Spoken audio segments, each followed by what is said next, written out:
दहेज। गर्मी से बुरा हाल, कूलर की हवा में बैठा हर रोज की तरह मैं टीवी देख रहा था। टीवी तो क्या, डब्बा था डब्बा। एलईडी तो हमने सुरेश की शादी में समधी सा को गिफ्ट में दे दिया था।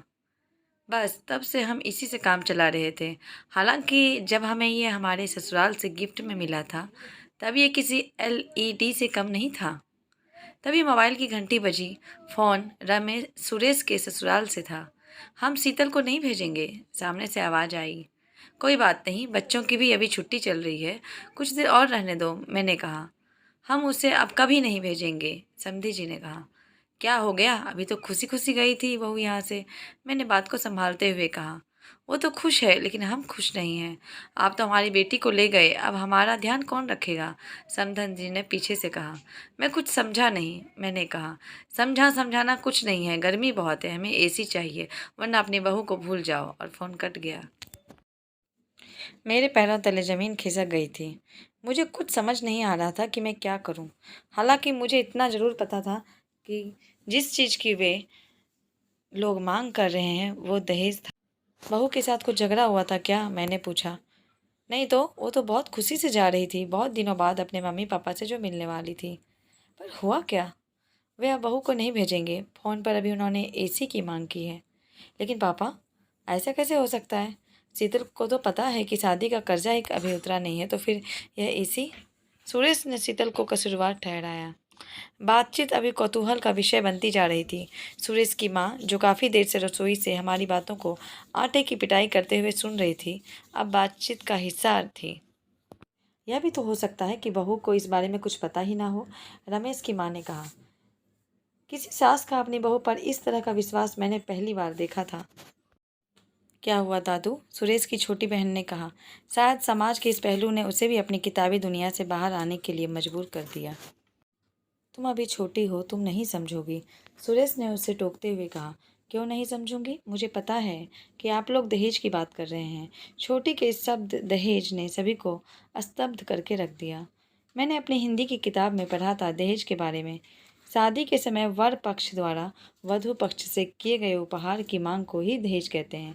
दहेज की परिभाषा देकर छोटी ने अपने बड़े हो जाने का प्रमाण तो दिया, लेकिन इस शब्द की गहराई से वो बिल्कुल अनजान थी। लेकिन दादू, ये प्रथा तो कब से बंद हो गई, और वैसे भी दहेज तो लड़के वाले मांगते हैं ना, तो फिर नाना जी हमसे क्यों मांग रहे हैं? छोटी ने कहा। छोटी के इन सवालों ने मुझे वापस अपनी उस दुनिया में ले जाकर खड़ा कर दिया जहाँ मैं कभी इन मुद्दों पर अपनी राय रखता था। बोलो ना दादू, छोटी ने फिर कहा। मैंने छोटी के सर पर प्यार भरा हाथ रखा। बात तब की है बेटा, जब भारत सोने की चिड़िया था। लोग इतने धनवान थे कि शादियों में दिल खोलकर खर्चा करते थे और बड़े बड़े उपहार देते थे। समय के साथ भारत सोने की चिड़िया तो नहीं रहा, पर उपहार देना एक प्रथा बन गई, और धीरे धीरे यह प्रथा सिर्फ लड़की वालों के लिए रह गई। लोग अब शादी के लिए बड़े बड़े उपहारों की मांग करने लगे, और जन्म हुआ दहेज प्रथा का। समय के साथ दहेज ने अपना भयानक रूप दिखाया, और जो लोग दहेज देने के सक्षम नहीं थे, वे लड़कियों को बोझ समझने लगे। दहेज के लालच में लोगों ने अपनी बहुओं को प्रताड़ित करना शुरू कर दिया। दहेज का भयानक रूप तो तब सामने आया जब दहेज के डर से लोगों ने बेटियों को मां की कोख में ही मारना शुरू कर दिया। धीरे धीरे लड़कियों की संख्या लड़कों के मुकाबले कम होने लगी। लड़कियों ने भी अपने अस्तित्व को बचाने के लिए जी तोड़ मेहनत करना शुरू किया। अब लड़कियां हर क्षेत्र में लड़कों से कंधा मिलाकर चलने लगी। लेकिन लड़कियों की संख्या में हुई वो कमी आज भी है, और इसलिए शादी के लिए आज लड़की वालों की तरफ से पैसों और उपहारों की मांग की जाने लगी। और तब दहेज का एक दूसरा रूप सामने आया। एक प्रथा ही दूसरी प्रथा को जन्म देती है। फंडा यह है कि किसी प्रथा को खत्म करने के बजाय उसके सही और गलत पहलू की ओर ध्यान दिया जाए। तभी दरवाजे की घंटी बजी। छोटी ने दौड़कर दरवाजा खोला, और हाथों में बैग और आंखों में आंसू लिए शीतल दरवाजे पर खड़ी थी। आज से यही मेरा घर है, मैं वो घर छोड़कर आई हूँ पापा।